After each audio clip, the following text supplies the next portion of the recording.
My wife wanted us to have an open marriage, but she deeply regretted it when she saw her sisters flirting with me. Mark, I'm not happy. I want a divorce. When Susan said those words, I felt like the ground had shifted beneath me. I was shocked, yes, but not completely blindsided. After nearly 18 years of marriage, I had noticed her confiding more and more in her friend Rachel, who fancied herself a marriage expert. Rachel's expertise came from having 4 divorces of her own. Mark, did you hear me? I said I want a divorce. Yes, Susan, I heard you, I replied, trying to stay calm. This is serious, and I don't want to respond impulsively. I've always believed I've been a loving husband and a dedicated father. You've never mentioned any problems in our intimacy, so I'm blindsided by this. But if our marriage is making you unhappy, I won't stand in the way of your happiness. It hurts, but I'll support your decision to divorce. Can you tell me, is this something new or has it been building for a while? Susan's response was cold. Yes, it's been building. I need space, time to explore new opportunities, meet new people. Legally, we have to be separated for 60 days after signing the papers. Who knows? I might change my mind and decide not to go through with the divorce. I took a moment to process her words. I've heard that during the 60-day separation, we're free to date others without it being considered cheating. But we both have to agree to stop the divorce. Either one of us can proceed without the other's consent. Susan looked taken aback, not realizing I had the same freedom. I thought that if I filed first, it would be my choice to continue or stop the divorce. I shook my head. That's not fair, Susan. I'll file too, so we're on equal footing. Does that sound reasonable? Susan hesitated. I suppose. Are you saying you want a divorce too? I thought I was a good husband, father, and partner. I'm not asking for a divorce, but I won't block your future. You've been a great wife and mother, but you wanting more shows I've fallen short. Do you have a lawyer already? No, I haven't gotten the documents yet. I plan to ask Frank Walters. He handled all of Rachel's divorces. Rachel again, I thought. I'll probably ask my cousin Karen to handle my side. I know you don't like her, but she's a tough, kind-hearted lawyer who fights hard for her clients. After a few drinks at the last family gathering, she offered to represent me for free if I ever needed a divorce lawyer. Wow, Susan muttered. So what now? Let's use the next 2 weeks to prepare. We'll start our separation at the beginning of next month. Why do we need to prepare before the separation? Susan asked, confusion in her eyes. I explained, the separation is to see what life after divorce might be like, to help us decide if it's what we really want. It should be a trial period for post-divorce life so we don't end up in a messy situation later. Does that make sense? I guess I hadn't thought about it that way, Susan admitted. Let's go to the kitchen, grab a notepad, and list everything we need to do. I'll make some coffee, I suggested, leaving the bed. When Susan joined me in the kitchen, the coffee was already brewing and I was jotting down notes. All right, there's a lot to consider. We should start by talking about the kids. What do you mean? Susan asked, her tone wary. We need to explain what's happening to them, make sure we give them the same message and reassure them it's not their fault, I said. Susan looked concerned. Breaking the news to our daughters will be hard. They might not take it well. Do we have to tell them right away? Can't we wait out the 60 days and maybe avoid telling them if things change? I disagreed. We need a plan for their inevitable questions about the separation. I think you should stay in the house during the separation to keep things normal for them. We can still spend time together sometimes. Susan was skeptical. But what about our social lives? What if one of us wants to go out and the other doesn't? It could lead to resentment. We need to experience post-divorce life properly. How will the kids react if they see us with other people?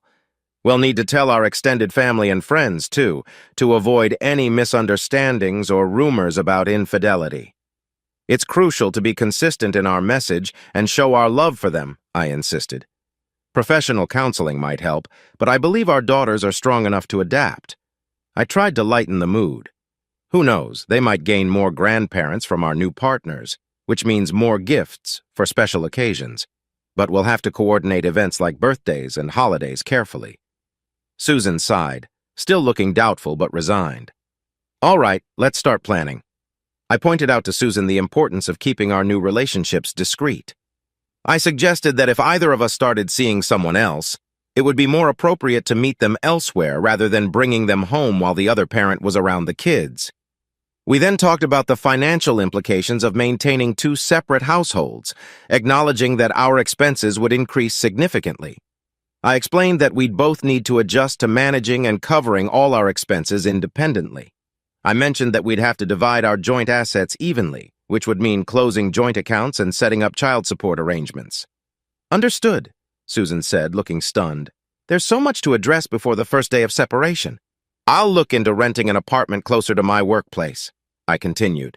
"That way the girls will have a bed when they stay over on the nights I have visitation. Typically, the non-resident parent gets to see the kids every weekend and every other major holiday unless we agree otherwise." Susan seemed surprised by my preparedness. "I thought you'd be dating more frequently," she noted. "You and the girls always have so much fun together." "I'll stay involved in their lives as much as possible," I assured her, "but you'll need to be ready to take on some of the responsibilities I currently handle. Weeknight visits might be tricky because of school commitments. You might also need to help your new partner's children with their activities, just like I would if I met someone." We then discussed logistical challenges like managing belongings in two locations and transportation issues, especially if I don't live on the bus route for their school, which could disrupt their routine. "This isn't unfolding, as Rachel assured," Susan mused. "She said you would relent at the mention of divorce, offering to maintain everything you do for the family while allowing me to date others. I'm losing control of the situation rapidly." I could see she was struggling. "I'm stunned, Mark. I need to get some rest. We'll reconvene tomorrow. I'm going back to bed. Sorry, honey, but I need to jot down a few more things before I turn in. You know how my mind works. The more groundwork we lay now, the easier it will be. Good night." Susan barely slept that night. She needed to speak to Rachel and update her on my unexpected response. Rachel would know the next steps. This assurance allowed her to eventually drift off. When she woke up, she immediately noticed I wasn't in bed. "Oh my God, this fool stayed up all night working on the divorce checklist," she thought. But when she entered the kitchen, I wasn't there. Only a notepad lay on the table. She peered into the guest bedroom and found me sound asleep. Returning to the kitchen, she started making breakfast. As everything cooked, she glanced at the notepad. Under the heading Liabilities to Change, I had listed tasks like adjusting the mortgage, homeowner's insurance, utilities, car payments, health insurance, and more. This was on top of the banking changes we had discussed the night before. The following page detailed my anticipated expenses related to my stay in the apartment, and a projected budget indicating the amount of child support Susan would need to maintain her and the girls' current lifestyle. The projections indicated a shortfall of several hundred each month.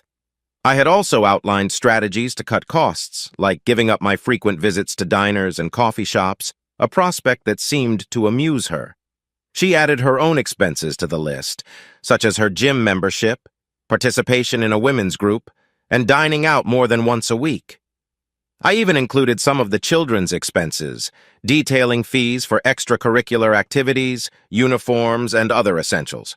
On another page, I listed tasks Susan would need to handle, including refueling the car, regular maintenance, arranging for a mechanic or plumber when needed, calling for heating and air conditioning repairs, lawn care, car washing, grocery shopping, and so forth.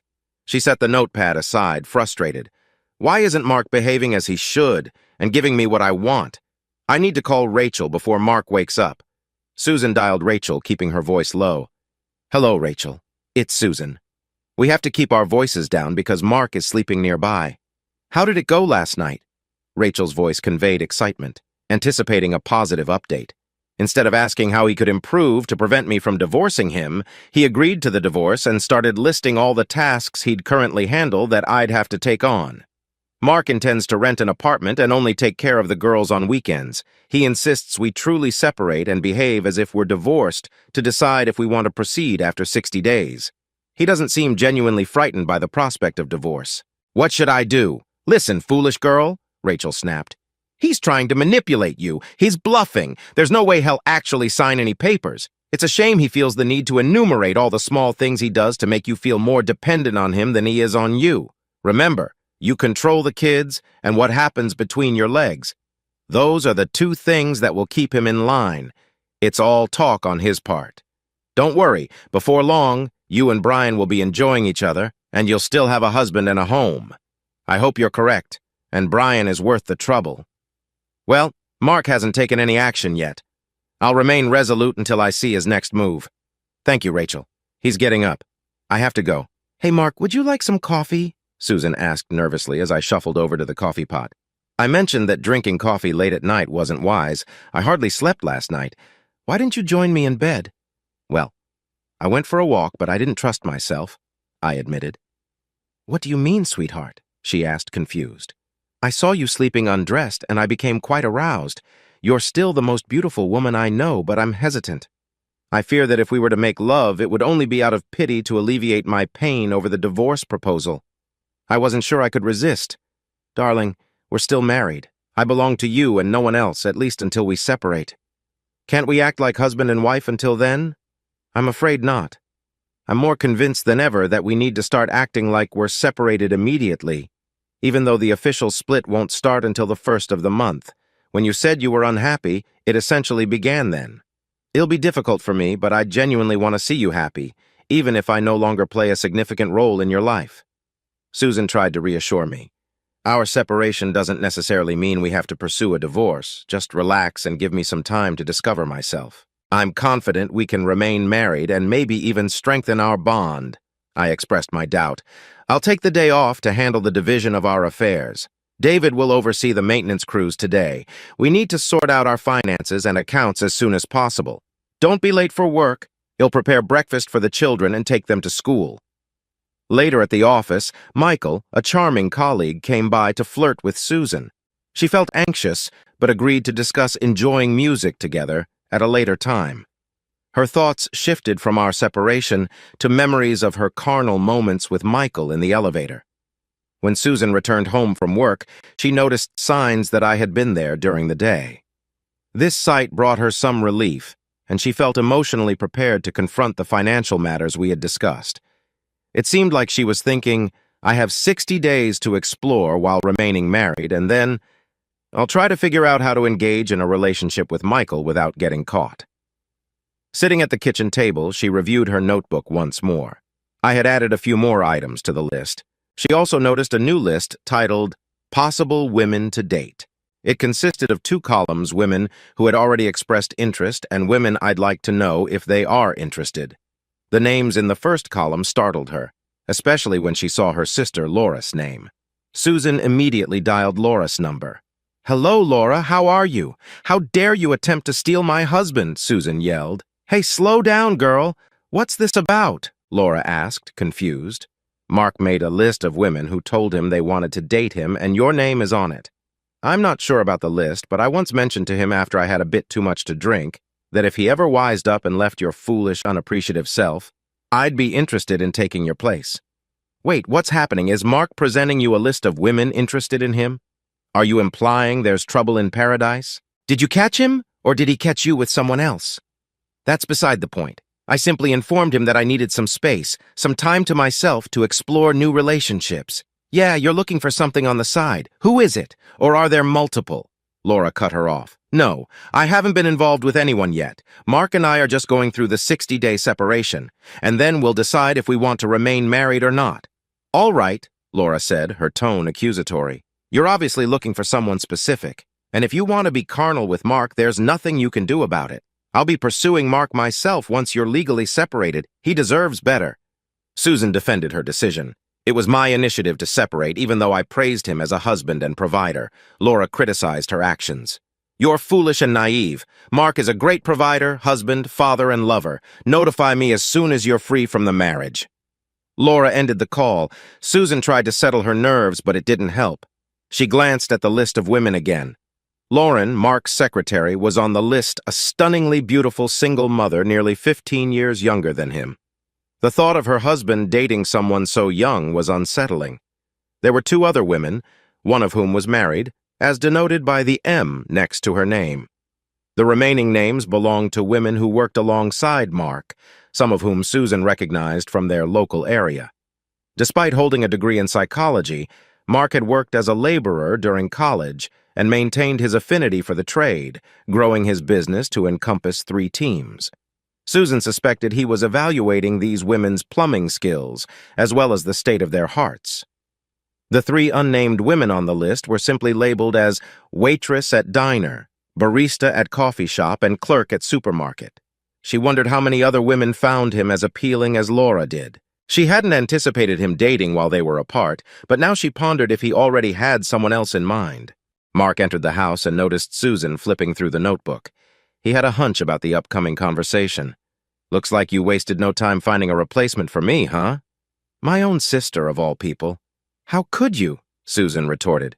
"I was merely catching up with your progress in finding a boyfriend," Mark replied. "What do you mean?" "I don't have a boyfriend. I just want to explore some new relationships," Susan clarified. "What about Michael Hayes?" Mark inquired. "How do you know about that?" Susan questioned. "Michael Hayes? What's your plan today?" "I bumped into Megan, your boss's secretary, at the supermarket during lunch break. She's a notorious gossip. Don't trust everything she says." Susan couldn't resist asking. "What did she say?" "Megan mentioned that you're pretty close with one of our new partners, Michael Hayes. Apparently he visits your office often, and you two have lunch together every day. Considering our company's strict policy against office fraternization, I asked what was going on," I said, watching her closely. "Michael is just an old college friend," Susan responded quickly. "We hang out sometimes, that's all." "Well, from what Megan said, it sounded like he might be one of the men you're considering during our separation," I probed further. "Michael is just a friend. We've barely done anything, just talked. He's always been nice to me, even on my worst days," Susan admitted, her eyes shifting slightly. "Anything more?" I pressed, sensing there was more to the story. Susan hesitated, her expression revealing a hint of guilt. "Did you do anything that would upset his wife?" I continued. "Wife? He's not married." "Who told you that?" she exclaimed. "I found out on his Facebook page," I replied. "Is this Michael Hayes we're talking about?" "Yes, but he never mentioned a wife," she said, looking puzzled. "His profile says he's married to Victoria and has 2 sons," I revealed. "It was updated just 3 days ago, and his wife's posts suggest they're still very much together." Susan looked shocked. "I had no idea he was married. I would never do anything to break up a marriage. Seems like you're okay with breaking up our own marriage, though," I shot back, feeling a pang of bitterness. There was a heavy silence as Susan realized she was cornered. Michael was the main reason she was contemplating ending things with me, but she couldn't admit that now. Well, he was just one of several men I might consider dating. "I can make a list just like you," she deflected. "Oh my God, I just remembered something crucial. If we decide to stay married after the separation, we need to exchange medical reports to ensure we're both free of sexually transmitted diseases," I interjected. "You're being ridiculous," Susan snapped. "It's just a precaution. I wasn't really planning on dating anyone, especially since it's only for 60 days. But if I feel the urge, I can find someone. I'm sure you'd want to feel safe, too. It's not just about you. It's about who you're with and who they've been with," I explained calmly. "Fine, whatever," she muttered. "So what's next on your to-do list?" "Well, I've got a lot on my plate, starting with sorting out our finances and accounts. Dealing with the mortgage, utilities, and the like will be next. Oh, I found a potential apartment closer to my workplace. Lauren, my secretary, works as a night manager at the Royal Arms. They have a 2-bedroom unit available, and if I become an apartment maintenance specialist, I could get a 50% discount on rent. That means more money for you and the kids. You haven't signed the lease yet, have you?" "We have 60 days. Maybe you won't need to move out," Susan suggested, trying to keep her voice steady. "No, I haven't finalized the lease yet. Lauren mentioned they typically don't do month-to-month rentals, but she might make an exception for 60 days. When she found out about the divorce, she expressed interest in me. I was surprised, given the age gap and all. I had no clue she found me attractive. I declined politely, citing workplace rules against employees and managers having personal relationships. She suggested finding another job if that was the issue. "That's why I mentioned it on the list," I explained. Susan was fuming inside but held her tongue. Without waiting for her response, I continued. "Another piece of news you might appreciate: I booked 2 tickets for a 7-day Florida vacation. It was supposed to be a surprise for our 18th anniversary. Susan's demeanor shifted instantly. "Florida? Oh, Mark, you know how much I've always wanted to go there. This is amazing. I can't wait to relax on the beach and swim in the ocean. Thank you, thank you." But my expression remained serious. "We won't be going to Florida together." When you mentioned divorce, I realized we might not make it to our 18th anniversary. I tried to cancel and get a refund, but it was too late. They only offered a $20 refund. I realized the trip to Florida is more your dream than mine, so I had them change the tickets for you and a guest. It could be a great start to your new relationship if you offer your new man an all-expenses-paid trip to Florida. But Mark, I wanted to go to Florida with you. We could postpone the separation. In fact, I'm considering calling off the whole thing. Now that I've had time to reflect, I'm not as unhappy as I thought, Susan pleaded. I'm sorry. I've thought about this a lot. I don't believe I could be content knowing the possibility of divorce hangs over us. Even if you retract the divorce now, you can't erase what you said, and I can't erase the images in my mind of what you and Michael might have done. I'll likely proceed with the divorce regardless of your decision, though I can't fathom life without you and being only a part-time father to my girls. With that, I retreated to the guest bedroom upstairs. Susan was devastated and knew only one person to turn to Rachel. She called her immediately. "Hello, Susan. What's wrong?" Rachel asked. "Everything has gone wrong. Mark found an apartment and his secretary is already flirting with him. Even my sister wants to date him. The worst part is, he had tickets to Florida for our anniversary and gave them to me to use, but he won't go. He said I could use them to take my new boyfriend. What do I do now?" Rachel let out a chuckle. "What's the problem?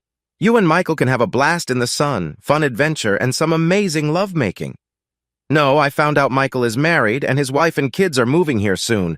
I can't go to Florida with him. I want to go with Mark." "Hold on a second," Rachel interjected. "I think I just realized what's going on. Wow, Mark is more cunning than I gave him credit for. He claims he booked the trip ages ago, but it was just a ploy to manipulate you into feeling guilty and stopping the divorce proceedings. Don't worry. With your looks and charm, you'll find boyfriends as good as, if not better than Michael in no time, all while keeping your marriage and family intact." "Oh my goodness, I never imagined he could be so deceitful. He'll pay for this." "Thank you, Rachel. I was on the verge of giving up, but now I'm more determined than ever. He's going to regret this dearly. Let's chat later." When I came downstairs with a small suitcase, Susan glared at me. "So you're trying to make it look like you're already moving out. No worries, goodbye, and good riddance." "Actually, I was just taking a few things to the apartment to avoid carrying too much at once and startling the girls. Lauren mentioned I could move some stuff in before the 1st, since the apartment is empty anyway," I explained. "Your attitude seems different from earlier. Let me guess. You were talking to your marriage guru, Rachel, again. She's quite the expert at divorce, isn't she?" "Don't try to provoke me by insulting Rachel. She's on my side. She saw right through your Florida ticket scheme. You fabricated that tale just to coerce me into giving up everything. Nice try, but I still want a divorce and can't wait to finalize it. There are plenty of guys out there who desire me and are willing to meet my needs," Susan snapped. "You're absolutely right, especially about the attention you'll get from other guys. I have no doubt you'll have numerous offers once they realize you're available. I've always considered myself incredibly fortunate to have such a stunning woman like you, a fantastic partner in raising our children, and until recently, a faithful wife and lover. You're wrong about the Florida trip, and I can prove it. Just give Helen Jones at Sunshine Travel Agency a call. I'll dial her now." I pulled out my phone and dialed. "Hi, Helen, it's Mark Wilson. My wife is on speakerphone, so you can fill her in on the details about the trip. She has a few questions." "Of course, Mark," Helen responded. "I'm really sorry you won't be able to go. It seems like you were genuinely looking forward to surprising your wife and enjoying your vacation." "What specifics do you need, Mrs. Wilson?" Susan demanded. "Could you please outline exactly what's included in this trip?" "Certainly. This is our 7-day excursion spanning 2 locations. It covers accommodations at our top-rated hotels, meals, transportation, hula lessons, luau dinners, traditional tiki performances, opportunities for surfing, swimming, and dancing, all set in a romantic atmosphere. Many couples have found it to be a transformative experience for their marriage." "When did my husband initially arrange this trip?" Susan asked, certain this would expose my deception. "Let me check," Helen said, pausing for a moment. "According to our records, he inquired about it approximately 3 months ago, then finalized his selection for this specific trip 2 months ago, with payment made 2 weeks thereafter." Yesterday, he contacted us to cancel the booking, resulting in a 20 refund. I was surprised when he suggested that you could still go and find another companion. That says a lot about the kind of husband he is. You're quite fortunate. Any other inquiries? No further questions. I'll get back to you soon with the name, Susan replied, trying to process the information. After the call ended, she tried to anticipate Rachel's response. You think you've outsmarted me once more, don't you? You and Helen conspired to fabricate this Florida trip story before I even mentioned divorce. Well, I've caught on, she said, feeling a twisted sense of pride in her deduction. I let out a heavy sigh. You should talk to your parents. What do my parents have to do with this? She snapped. Who do you think will look after the girls while we're away? I asked. Fine, let's call them, Susan responded, caught off guard. No need to rush into it, dear. I'm already dialing, I stated. Mark, wait. But her mother answered the call, recognizing the number. Susan, how are the girls? Glad you called. Hi, Mark, her mother said. Hi, Mom, Susan greeted hesitantly. Mom, this is Mark. We're on speakerphone. Hold on, let me get Dad too, she said. In the background, we heard her father's voice. Frank, it's Mark and Susan. Pick up, honey. What's going on, guys? Frank joined the conversation. When Susan remained silent, I spoke up. Susan knows now, so no need to keep it a secret. We're sorry I can't go, but I didn't mention why when I called earlier. I hope it's not health-related. When you called this morning and said we wouldn't babysit the girls for your Florida trip, we were disappointed. We were looking forward to having them with us for 7 days, and we felt bad for Susan that you couldn't go with her. We know how much she wants to go, but she'd rather go with you than anyone else. Have you decided who to take, Susan? It'll be tough for whoever stays, her father commented. No, Mom, I haven't decided yet. How long ago did Mark discuss the Florida trip with you? She asked, sensing a trap. I'm not sure. Frank, do you remember? It was around New Year's, wasn't it? Her father replied. Almost sure, 2 or 3 months ago. He mentioned it early so we could stock up on snacks. These two can eat anything and never gain weight, her mother said. Mark, Susan's mother interjected, concerned. Is everything okay with Susan? Why are you asking when Mark talked to us? Did something happen between you two? Oh, God, did you break up? No, Mom, not exactly. We decided we needed some space, some time apart to recharge our marriage and maybe reconcile, Susan clarified. Dear, I'm not going to lie to your parents. They've always been honest with me, I interjected. Mom, Susan began. I didn't mean to cause alarm. What I meant was that the first step in the divorce process is a 60-day separation. I hope this time will help me find myself, explore new opportunities, and better myself so I can be a better wife and mother, Susan explained. And that's coming from me, Mom, Frank's voice boomed. I know when I'm being fed a line. Susan, do you have a boyfriend on the side? No, Dad, not at all, Susan denied, her voice shaking. I thought about stepping in, but decided against it. Frank continued, his wife's sobs echoing in the background. I can't believe you could do something like this. We raised you better. I'm so disappointed. Don't expect us to welcome your new man with open arms, Susan. We're so sorry, Mark. At least promise us you'll let us see our grandchildren after the divorce. As Susan's tears intensified, she interrupted. Mark has blown this whole thing out of proportion. I take my words back. No divorce, no separation. I'll talk to you later when everything calms down. Seeing Susan in such distress, I said, You need to pull yourself together. The girls will be home soon. I grabbed my suitcase and headed toward the door. Where are you going? Didn't you hear? I don't want a divorce. You don't have to go anywhere, she pleaded. You decided on divorce without consulting me. Now you think you can change it all back just because things aren't going your way. You don't seem to understand that I have a voice in this too. After what I've learned about you over the past week, I'm not sure giving up on the divorce is a good idea. I'll stay in the apartment tonight. Mark, please don't go. I am sorry. You said it was fine before I brought up this nonsense about wanting a divorce. Can we just move past it and return to how things were? You claimed you were happy. I was happy too, but I can't forget how you admitted to being unhappy and planning to have an affair with Michael. Like I said, you've already committed infidelity. Karen mentioned she could easily draft the divorce papers since their standard terms might even serve them tomorrow.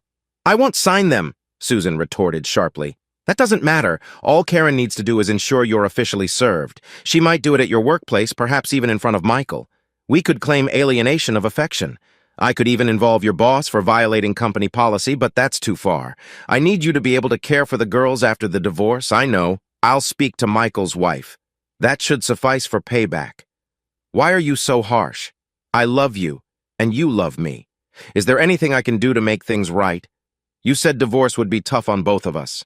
Don't you want to avoid this pain? I promise never to bring up this divorce mess again. Please stay and let's work it out, Susan pleaded tearfully. I remained silent, letting her words sink in. Susan felt a glimmer of hope. I pledge to be the best wife in the world. I won't look at another man. I've given you nearly 18 years of a strong marriage, 2 wonderful children, and supported your business even when it meant you came home late and dirty. I'm so proud of your success. Everyone makes mistakes. Please give me one more chance. Please, she implored. Finally, I responded, here's what we'll do. I'll take my suitcase and sleeping bag to the apartment tonight. I want you to write down a few things. Your words and actions have hurt me deeply. If your responses meet my expectations, I'll consider calling off or at least delaying the divorce. I'll return by 7. Maybe send the kids to your parents or friends so we can speak freely. Yes, thank you. What should I write? She asked eagerly. First, I expect an apology for starting this whole situation. Not just an apology. Beg for my forgiveness. Second, instruct Michael to stop contacting you. If he doesn't comply, warn him that I can take legal action against him and your company.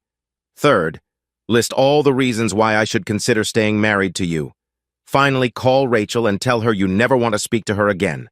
This is non-negotiable. If I ever hear about Rachel's input again, I will leave immediately. Do you understand? Yes, dear, I understand. I'll do everything and be ready by 7. Good. See you at 7. I grabbed my suitcase and left. Susan focused on the final task, mentally rehearsing her words to Rachel. She dialed Rachel and said, listening to you is my worst mistake. Because of you, I nearly lost everything dear to me. Do not contact me via call, text, email, or even think of me. If our paths cross in public, steer clear or I won't be responsible for my actions. Feeling a surprising sense of relief after confronting Rachel, Susan dialed Michael and relayed my instructions. She recounted his desperate plea to meet one last time, but she shut him down, resorting to insults and accusations of him being inadequate. She warned him that she would involve his wife if he continued causing trouble. To her surprise, listing reasons why I should stay married turned out to be the easiest task. Liberated from desiring more than what she had with me, Susan reflected on the joys we shared. She compiled an entire list, hopeful that it would impress me. She expressed remorse for the divorce ruse, acknowledging how foolish and self-centered she had been. As 7 approached, Susan felt prepared and hopeful. But when the hour struck and I hadn't returned, worry crept in. 5 minutes later, I reappeared without my luggage, my expression unchanged. Susan tried to remain composed as she handed me her responses. Here are my answers. I hope you reconsider. I read through the list for a long time, tears welling up in my eyes. Seeing me cry, Susan began to weep too, thinking this might be a hopeful sign. Susan, this is really impressive, I said, my voice shaking. Susan's heart leaped as she rose to embrace me, but I gestured for her to stay seated. Your effort is commendable, but I'm not sure you understand the extent of the pain you've caused me. I fear I must proceed with the divorce, I explained. Susan was devastated. It felt as if her heart had been shattered. Collapsing to the floor, she sobbed uncontrollably, her grief overwhelming. I've ruined my family's life. I'm the worst person alive. I don't deserve to live. How could I have been so foolish? She wailed. I knelt beside her, whispering, now you understand how I felt. As Susan continued to cry, I approached the door but paused, glancing back at her. During our separation, are we allowed to see other people? Through her tears, Susan struggled to speak. If dating others is permitted, what are your plans for Friday night? Would you like to have dinner and catch a movie? I asked. You're asking me out on a date? Susan exclaimed, wiping her tears. Yes, I believe our old relationship has changed, but perhaps we can start anew, I suggested. With renewed hope, Susan rushed toward me. Yes, 1,000 times yes, she cried.